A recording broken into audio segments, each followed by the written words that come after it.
Bonjour les amis, je suis absolument ravi de vous retrouver, comme à chaque fois bien sûr, pour une nouvelle vidéo consacrée au Nikon Z9. Alors le Z9, j'ai déjà produit 2 films que vous allez trouver très facilement sur la chaîne, et j'en ai encore plusieurs en préparation. Ce dernier opus est consacré exclusivement à l'autofocus, point tellement important que j'avais d'ailleurs vertement critiqué sur les hybrides précédents, le Z6 et le Z7, version 1 et 2 d'ailleurs.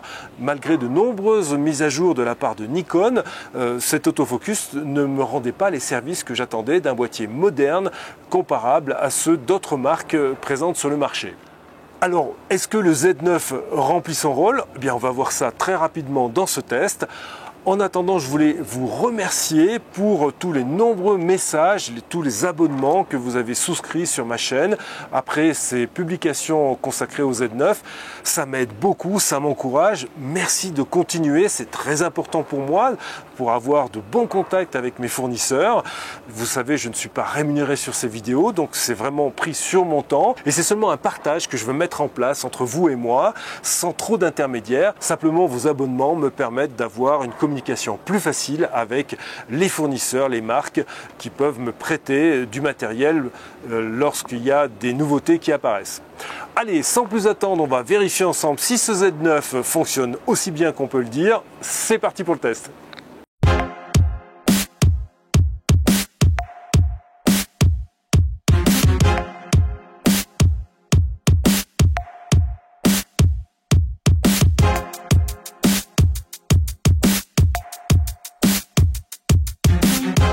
Alors tous les appareils modernes, que ce soit des hybrides ou des réflexes, sont désormais capables de faire, dans certaines conditions, de belles images, y compris en animalier, en sport, en photo d'action, que sais-je encore, bref, tout ce qui est remuant. Mais alors qu'est-ce qui différencie le Z9 de ses principaux concurrents et surtout de la gamme Z précédente? Alors la première chose qui me vient à l'esprit, après ces quelques semaines passées en compagnie de ce vaisseau amiral de Nikon, c'est vraiment cette sécurité, cette plénitude, cette tranquillité lorsque vous partez faire un reportage, que ce soit en amateur ou en pro, vous savez que vous allez pouvoir compter sur votre boîtier et que quelles que soient les conditions, il va vous permettre de ramener les bonnes images tout à fait nettes. Alors ce que je vous propose maintenant, c'est de détailler exactement les bons réglages, comment utiliser les modes AF, les bons collimateurs dans les différentes circonstances, et vérifier aussi ensemble quel moment ça marche très très bien et aussi, parce que ça existe, les moments où ça marche un peu moins bien. Allez, on regarde tout ça ensemble. Allez, on reprend tout du départ. Avec la touche I sur la face arrière, vous avez accès au menu rapide. Vous allez pouvoir ainsi choisir le mode de mise au point. Vous avez 3 modes, le mode manuel, le mode ponctuel qui met au point une seule fois et l'AF continu qui permet de mettre au point, comme son nom l'indique, de façon continue. En mode vidéo, on a un 4e mode qui apparaît, c'est l'AF permanent. Donc là, la mise au point se fait de façon continue sans qu'on ait besoin d'appuyer à mi-course sur le déclencheur, contrairement au mode AFC en mode photo où là il faut appuyer à mi-course sur le déclencheur pour qu'il y ait un suivi permanent. Alors pour rappel, la plage de détection est extrêmement étendue avec le Z9 de moins 6,5 à 19 IL, voire même moins 8,5 avec l'affichage lumineux. Il y a 493 points répartis sur une très grande surface du capteur. Les bords sont matérialisés par ces petits signes orange. Il ne faut pas croire que puisque vous dépassez ces bords, il n'y aura plus d'AF, ça fonctionne quand même, mais les collimateurs ne vont pas plus loin que cette zone-là. Alors vous avez ensuite le choix de mode de zone AF, vous avez beaucoup de zones possibles. Je vous renvoie au très bon manuel que vous pouvez télécharger sur nikon.fr. Vous verrez qu'il y a vraiment beaucoup d'explications, c'est assez détaillé. Ce qu'il faut retenir quand même, c'est que vous avez un certain nombre de zones qui sont des zones très réduites, très ponctuelles, qui vont vous servir essentiellement en studio ou sur un plan fixe pour aller chercher vraiment l'endroit que vous voulez mettre net. Ensuite, vous avez des zones wide, des zones larges avec type S et type L qui là sont très intéressantes, en particulier en sport lorsqu'on veut délimiter une zone de mise au point.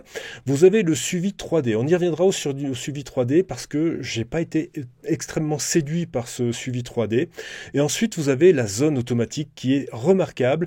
Contrairement aux autres boîtiers que j'ai déjà testés dans d'autres marques, cette zone automatique a vraiment des grandes capacités. Ça vous permet véritablement d'avoir un outil performant, quel que soit le sujet que vous allez devoir photographier ou filmer, et ça fonctionne vraiment très bien. On va y revenir.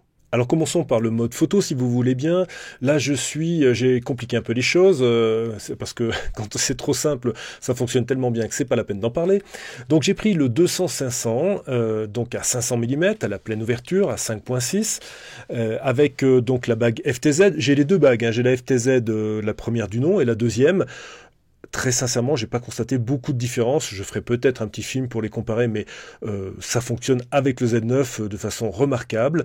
Donc là, on va pas détailler photo par photo, bien sûr, une longue séquence à 20 images par seconde en JPEG, et on voit tout de suite que dès le départ, le sujet est détecté, mais très très rapidement le visage et même l'œil. Vous allez voir que le suivi est vraiment efficace tout au long de la rafale. Alors on va se rapprocher un petit peu. Voilà, on continue un petit peu notre petit tour d'horizon, ça fonctionne à 500 mm avec un 200-500 qui n'est pas de la prime jeunesse, qui n'est pas, je vous le répète, un objectif natif Z, hein. Et bien même là, pas de problème, j'ai absolument toutes les photos de net. On peut aller vraiment bien sûr agrandir complètement l'image à 100%, c'est parfait du début jusqu'à la fin, il y a absolument rien à dire, on va aller jusqu'au bout de la séquence, ce qui est assez intéressant d'ailleurs, puisque vous allez voir que on a un suivi de l'œil qui intervient jusqu'au bout. Alors le collimateur n'est pas toujours centré sur l'œil, n'en ayez pas de crainte, ça fonctionne même si le collimateur n'est pas affiché sur l'œil, ça continue d'être parfaitement au point jusqu'à vraiment le bord extrême de l'image, puisque là je vous remets l'image en grand, on est vraiment déjà décalé, et même si le collimateur est décalé, vous voyez, là il est décalé, eh bien on est toujours net sur le sujet, donc c'est vraiment un problème d'affichage du collimateur simplement.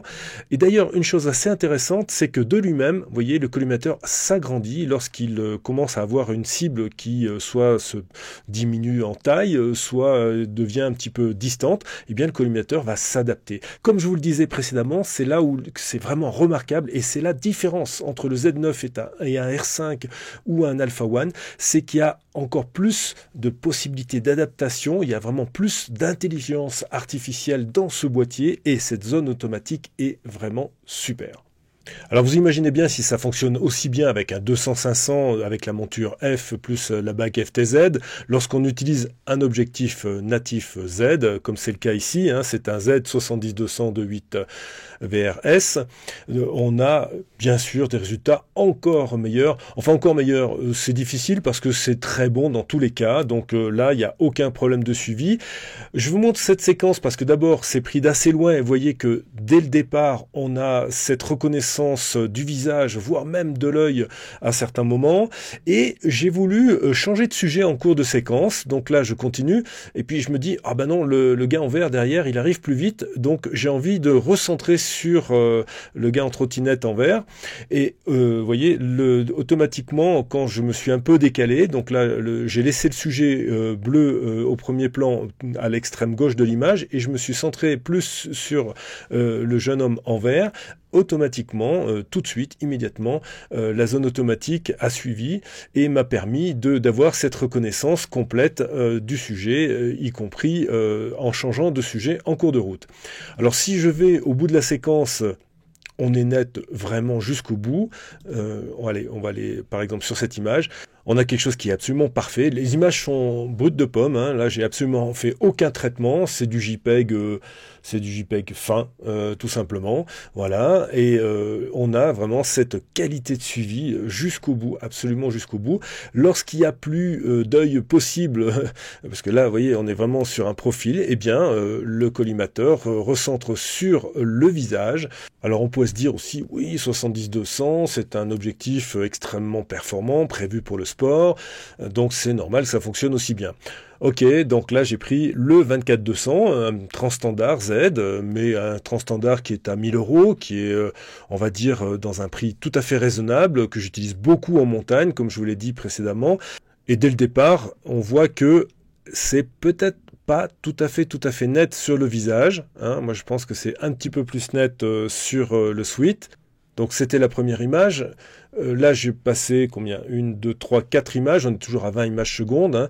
Et là effectivement on a le visage qui est parfaitement net, complètement. Alors il y a peut-être un tout petit peu plus de temps d'acquisition avec le 24-200 qu'avec le 70-200, ce qui paraîtrait assez logique, mais on est de l'ordre des quelques centièmes de seconde. Je vous répète, là on est avec une photo toutes les 5 centièmes, donc on a 2-3 photos, on va dire allez, entre 1 et 2 dixièmes d'acquisition, alors que sur le 70-200 c'était immédiat. Et puis alors, bien sûr, on peut aller au bout du bout, donc on est beaucoup plus près, là, toujours avec le 24-200. Et si j'agrandis, on est tout à fait dans les limites de netteté tout à fait remarquables que peut délivrer cet objectif. Alors, il est un petit peu moins précis et détaillé que le 70-200, c'est tout à fait normal. Je vous rappelle qu'on est à 100% sur un très gros fichier, donc c'est extrêmement agrandi.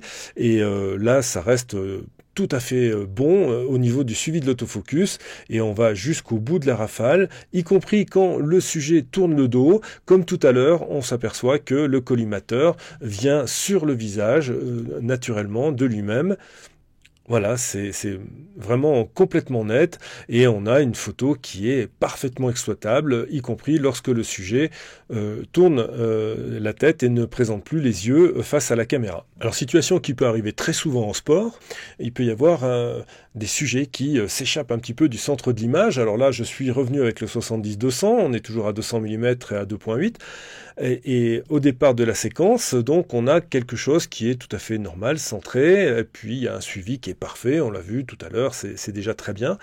Qu'est-ce qui se passe lorsque le sujet se descend? Là, je suis dans un pump track, vous savez, c'est une espèce de petite piste aménagée pour les skates, les trottinettes et les vélos, et il y a des reliefs, des mouvements, des vagues qui font que le sujet, de temps en temps, disparaît presque complètement, mais c'est quand même une photo intéressante, moi j'aime bien, et donc là, on a quand même ce suivi qui reste tout à fait efficace. Vous voyez, on a une image qui est surprenante, vous voyez, c'est ce petit bout de visage qui dépasse de ce relief goudronné, et ça, moi je trouve que c'est une image assez sympathique. Et bien là, on peut aller voir de très près, et c'est complètement net, parfaitement net. Une fois de plus, l'IA du Z9 a compris qu'il fallait continuer de suivre ce sujet-là de façon tout à fait efficace. Alors, ce qui est assez amusant d'ailleurs, c'est que on a parfois un collimateur qui va s'agrandir, rétrécir, en fonction un petit peu de ce qu'il a besoin et ce qu'il reconnaît. Vous voyez, on était passé sur un carré visage, et puis là, on est en mode automatique sur une zone. De lui-même, le collimateur va chercher la zone qui va être la plus efficace. Une fois de plus, c'est ce que je voulais vraiment vous dire, et je n'y reviendrai plus, cette zone automatique fonctionne dans plein de situations différentes, et s'adapte à votre sujet. Et enfin, on peut se concentrer sur le cadrage, la lumière, bref, les fondamentaux de la photo, et ne plus avoir ce souci de mise au point. Alors, on va le voir. Il y a des situations où ça ne fonctionne pas aussi bien, mais là, vous voyez, quand même, on a de bons exemples qui nous permettent de dire « ouais, ça fonctionne, et merci Nikon, enfin je vais pouvoir faire de la photo d'action sans trop d'arrière-pensée par rapport à la F ». Alors si mes jeunes amis du pump track sont des cibles relativement faciles à attraper, il en est tout autrement quand on commence à aborder du sport de haut niveau et avec des vitesses nettement supérieures. Là, on a 2 membres d'une équipe nationale de ski qui s'entraînent et qui vont, avec une vitesse aux alentours de 60 à 80 km/h à peu près, passer face à moi devant l'objectif. J'ai utilisé pour ce faire le 70-200 de 8 à la pleine ouverture, et on va voir un petit peu ce qui se passe au niveau du suivi autofocus. Alors, j'ai sélectionné l'AF zone automatique dans un premier temps, sans discrimination, c'est-à-dire zone automatique avec le choix fait par l'appareil de reconnaître un visage, une forme d'un véhicule ou un animal. Alors dans un premier temps, on peut voir que c'est sur les lignes de contraste fort. Alors on est bien sûr avec de la neige, donc c'est un peu normal. Ligne de contraste fort, et on voit que le collimateur reste bloqué sur cette ligne forte de contraste, n'est d'ailleurs pas tout à fait au point, vient ici. Enfin, vous voyez, dans un premier temps, je me suis dit, oula, qu'est-ce qui se passe? C'est pas terrible. Bon, assez vite quand même, on est revenu sur quelque chose de correct, et puis il y a la reperdu le sujet. Bon, je vous le répète, hein, c'est quand même du sport de haut niveau, ça va vite. Après, en étant un petit peu plus rapproché, alors là, il n'y a plus de soucis. On a même eu une reconnaissance du visage, y compris avec le casque et le masque, ce qui est déjà bien, ce qui prouve que là aussi, les algorithmes fonctionnent tout à fait bien. Et là, on a vraiment un suivi qui est parfait. Hein, je vous le montre à 100% et c'est juste nickel, vraiment impeccable. Donc, je me suis dit, bon, là, il y a un petit souci quand même au départ, c'est quand même pas tout à fait ça. Alors, j'ai changé dans un deuxième temps la zone automatique et j'ai été rechercher zone automatique avec détection de personnes. C'est ce qu'on va voir tout de suite. Alors, détection de personnes, on a là aussi tout de suite le collimateur qui est centré sur le visage, hein, qui reconnaît vraiment très très bien, et puis le suivi est impeccable tout le long. Là, on est en latéral, donc c'est un petit peu moins rapide face à moi, mais on a vraiment cette possibilité d'avoir des images très très belles. Vous voyez, si j'agrandis à 100%, on a vraiment ce suivi tout le long de l'action, y compris quand on est vraiment très très près. Hein, je vous rapproche encore un petit peu plus de la cible, on va le mettre en plein format, voilà. Alors attention au collimateur, hein, il est affiché à certains moments un tout petit peu à côté de la plaque, mais c'est simplement, vous voyez, comme typiquement là, alors que par contre, le plan de netteté est absolument parfait, il est vraiment sur l'œil, enfin le masque, on va dire, et ça continue, hein, ça continue vraiment très très près. Et là, on est sur des vitesses relativement élevées, avec un sujet qui est très très près, et vous voyez qu'on a quand même quelque chose qui est vraiment très très bon. Je vais regarder à 100% avec vous, et là encore, collimateur est ici, mais le plan de netteté, vous voyez, il n'est pas tout à fait là, il est bien sur le visage. Donc une fois de plus, ne vous laissez pas avoir par l'endroit où est dessiné le collimateur, mais ce qui est important, c'est ça, c'est l'image, et le résultat est parfait. Alors pour être tout à fait complet, j'ai ensuite changé les différents modes de zone AF. 3D, ça n'a pas fonctionné, je vous en avais parlé tout à l'heure. Le 3D, pour arriver à fixer le collimateur sur la cible, ça va vraiment trop vite, c'est impossible à utiliser. On verra dans un autre exemple comment l'utiliser, mais c'est quand même beaucoup plus limité. La zone large type L est assez intéressante. Vous allez voir d'ailleurs que, une fois de plus, les collimateurs, vous voyez, changent. Alors là, on a toujours ce plan de contraste qui est vraiment très fort et qui attire notablement le Z9. Alors, vous voyez, là, c'est pas bon. Alors bien sûr, quand le sujet se rapproche et passe la porte, eh bien sûr, il est parfaitement net, hein, il est dans le plan de netteté, mais il a fallu quand même quelques images pour que le Z9 reconnaisse que la cible, c'était bien le skieur et non pas la porte. Après, il l'a suivi, il navigue entre la zone large et un plan beaucoup plus resserré au niveau du collimateur, mais j'ai quand même du déchet. Vous voyez, là, pourtant, c'est complètement centré. Bon, il faut aussi dire que ça va vite, c'est clair, mais et ça se rétablit également très vite. Vous voyez, l'image d'avant, il est un peu à la rue, ça a duré 2 images, là c'est bon, là c'est pas bon, là c'est pas bon, et là de nouveau c'est parfait. Bon, globalement, on va dire quand même que ça reste vraiment excellent, hein. On a à chaque fois des images qui sont somptueuses, le 70-200 de 8 est vraiment très adapté. Alors tout serait parfait dans le meilleur des mondes si ça fonctionnait absolument tout le temps. Bon, là j'ai quand même essayé de suivre avec le fameux suivi 3D. Alors comme je vous le disais, le suivi 3D, il faut arriver à mettre le collimateur sur la cible. Alors comment faire quand on a une cible qui va aussi vite? C'est juste impossible. D'ailleurs, vous voyez, même là, le collimateur serait idéalement placé parce que là, le skieur va arriver juste sur le franchissement de la porte et ça fonctionne pas, c'est pas net. Alors le 3D, qui d'ailleurs en vidéo s'appelle le suivi du sujet, c'est une sorte de cible, est intéressant comme par exemple là, vous avez un sujet au milieu de pas mal d'autres et vous voulez le favoriser. Dans ce deuxième exemple, j'ai suivi le canard mâle avec la tête verte comme sujet, suivi du sujet sur ce canard, ce qui me permet de rester net sur cette cible, y compris s'il y a d'autres canards qui sont à côté, qui traversent le champ. Là, j'ai une certitude, ça restera bien net sur la cible que j'ai choisie au préalable. Alors, autre moment où ça peut être vraiment intéressant d'avoir ce suivi du sujet, hein, ce mode cible, c'est quand on a un fond qui redevient un peu présent. Je vais vous montrer 2 exemples. Un avec le suivi du sujet, donc le mode cible, l'équivalent du 3D en vidéo. Et vous allez voir, bon là je suis à 120 images par seconde, ça nous permet vraiment de détailler. Et vous voyez que, bon, alors n'oubliez pas quand même, petite précision, je suis en mode DX, donc croppé 2,3 fois.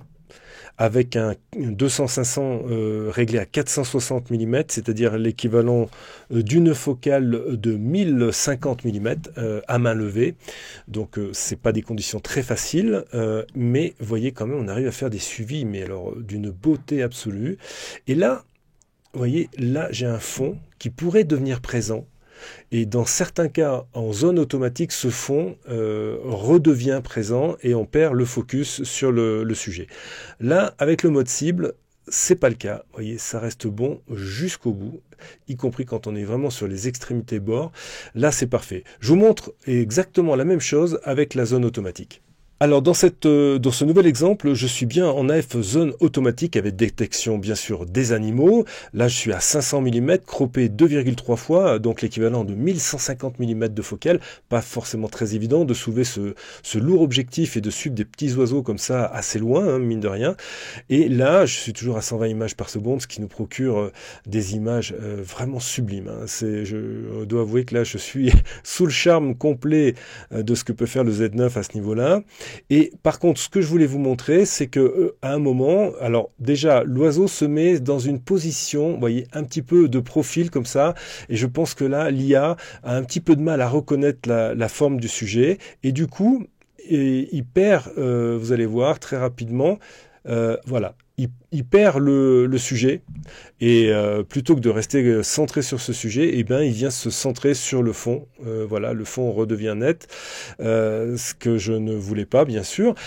C'est un peu la différence qu'on peut avoir entre le mode zone automatique, hein, qui est inscrit ici sur votre droite, zone automatique, par rapport au mode cible que je vous ai montré préalablement. Alors, autre exemple où le mode suivi de sujet ou 3D en photo prend tout son sens, c'est par exemple quand vous avez beaucoup d'obstacles. Là, j'avais sélectionné la zone auto avec reconnaissance d'animaux, mais ça n'a pas suffi. Là, par contre, j'ai sélectionné suivi de sujet et je n'ai aucun souci, bien qu'il y ait des branches qui bougent devant, ça va ne pas perturber les collimateurs et je peux bien suivre parfaitement mon sujet jusqu'au bout, malgré tous ces obstacles. Alors un autre moment où le mode 3D pourrait être intéressant, c'est dans une foule, typiquement un mariage, chose comme ça, quand on fait des portraits, mais on va voir que le mode automatique est tellement bon. On a vraiment quelque chose qui est génial. Ça vient directement sur l'œil, à 85 mm, donc à pleine ouverture, 1.8. Et à chaque fois, c'est top. On peut aller voir sur différents portraits que j'ai réalisés. C'est vraiment extrêmement confortable, pratique. Je pense à mes confrères spécialisés dans le mariage. Vous voyez, hein, encore une fois, à 100%, hein, c'est absolument parfait. Et donc, ça, c'est vraiment un truc qui change la vie quand on a vraiment cet AF en zone automatique qui reconnaît tout de suite la personne, qui va tout de suite à l'œil. On peut lui déterminer quel œil on préfère. Enfin bref. Là, c'est vraiment génial. Alors, on va passer sur le mode vidéo pour voir aussi les limitations. Vous allez voir qu'il y en a. Il y en a à la fois en photo et en vidéo. On peut les trouver assez facilement. Je dirais qu'en allant vraiment dans les extrêmes, c'est ce que je vous propose de regarder tout de suite. Alors on va aller dans des exemples vraiment extrêmes. Je suis à 12800 ISO, c'est à la tombée de la nuit, il y a très peu de contraste, tout est très gris et on voit bien là à 120 images par seconde que la F a du mal à faire exactement le point, il y a des petits pompages, donc bon ça me paraît presque normal, on atteint là les limites de ce qui est capable de faire l'autofocus du Z9. Alors bien sûr, les conditions vues précédemment sont extrêmes, c'est pas quand même tous les jours qu'on filme de nuit. Là, c'était quand même un spectacle en nocturne avec des projecteurs, mais avec une lumière quand même relativement faible. Et vous voyez que même à 120 images par seconde, le plan est ralenti pour l'occasion, ça reste parfait, c'est tout à fait exploitable, c'est même assez joli. Donc chapeau, là le Z9 tire parfaitement bien son épingle du jeu. Un dernier exemple pour vous montrer que ce plan-là, très sombre au départ, la F avait un petit peu de mal, ça a patiné, et puis dès qu'on est rentré dans un champ un tout petit peu plus lumineux, vous voyez même en ralentissant pour bien vous montrer cette mise au point, eh bien c'était parfait, donc voilà, on ne peut pas filmer encore la nuit, mais c'est tout à fait normal. Et encore, quand je dis pas filmer la nuit, bon, pardon pour la stabilité des images, mais je suis au 70 mm, je suis de nuit un skieur qui a un peu de lumière, moi pas du tout, et vous voyez qu'on arrive quand même à faire de belles choses. Alors un point rapide sur les autres modes de zone AF, là je suis sur l'AF zone réduite PIN. Alors ça c'est accessible uniquement quand on est en AF sélectif, AF S, pas en AF continu, c'est le plus petit collimateur disponible. Et on peut ainsi avoir vraiment une précision chirurgicale de la zone de mise au point. Vous voyez, là je suis sur le cœur de la fleur, là sur le bord. C'est vraiment utile en macro, en studio, quand on veut vraiment faire le point précisément sur un point. On va voir que ça fonctionne très bien également en vidéo. Alors en vidéo, on n'a pas accès à ce zone réduite pin, c'est l'AF point sélectif qui est un petit peu plus grand, mais ça fonctionne exactement de la même façon, c'est pour des sujets immobiles, là aussi, c'est très pratique en studio. Alors, autre petite précision qui peut être intéressante, lorsqu'on est en mode DX et qu'on est à 120 images par seconde, le crop est de 2,3. Donc là, j'ai le 200-500 à 500 mm, ça veut dire que je suis à 1150 mm de focale. Du coup, lorsque je passe en mode wide large, le collimateur prend une partie très importante de l'image et devient extrêmement intéressant. Et ça peut préciser encore un tout petit peu plus et gagner encore un tout petit peu plus en vélocité lorsqu'on en a besoin. Autre point très important sur ce Z9, la vitesse d'acquisition de la première cible. Je vous l'ai montré dans un premier temps à vitesse réelle, ça va trop vite, je le montre au ralenti 4 fois. Vous voyez que le Z9 vraiment va chercher sa cible et se met au point très vite, tout de suite.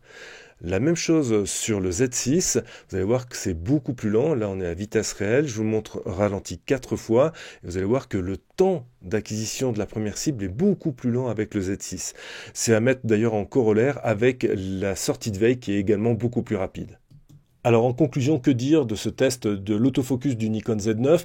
Eh bien d'abord que je suis ravi, enfin j'ai un boîtier qui correspond exactement à ce que j'attends, qui me permet de travailler en toute sécurité, y compris en montagne lorsque je n'ai pas le temps de régler et de peaufiner les réglages, lorsque je suis dans des couloirs, lorsque j'ai besoin d'avoir un appareil qui réagit tout seul. En vidéo, c'est juste parfait, on a des images en particulier à 120 images par seconde ralenties qui sont sublimes et qui sont parfaitement net, c'est vraiment très agréable. Dans des basses luminosités, c'est génial. Avec des longues focales, ça marche aussi très bien. Bon, vous allez me dire, je frise le dithyrambisme. Oui, bah c'est vrai. Pour une fois, je suis content. Vous savez que j'ai critiqué longuement les AF des Z6 et Z7. Là, Nikon a vraiment totalement renversé la donne. Ce n'est même pas si facile que ça de le prendre en défaut. Alors si je voulais être encore un petit peu plus critique, je dirais que le mode photo est presque irréprochable. En vidéo, c'est un petit peu moins réactif qu'en mode photo. Ça fonctionne très bien. Vous allez pouvoir vraiment faire de très belles images. Ne pas rater les moments clés. Et c'est ça qui est le plus important quand on réalise des images, que ce soit de la photo ou de la vidéo. Avoir vraiment cet instant critique et qui soit parfaitement net et utilisable. Combiné à une mise en route presque instantanée et une acquisition de la première cible qui est extrêmement rapide là aussi. Par exemple, là j'ai un signe qui a atterri juste à côté de moi. Il a fallu que je dégaine très rapidement. J'ai quand même pu saisir à l'instant et c'est net. Voilà, c'est ce que j'attends d'un appareil qui soit performant, qui soit efficace dans toutes les conditions. Bravo Nikon! Alors comme d'habitude, je vous dis à très vite pour la prochaine vidéo, à très vite, enfin laissez-moi le temps de souffler un petit peu parce que c'est vraiment un travail de titan que de réaliser tous ces tests. Le prochain traitera de la sensibilité, de la montée en ISO, enfin plein d'autres choses, vous allez voir c'est assez intéressant. Alors je compte sur vous, abonnez-vous et à très bientôt. Ciao!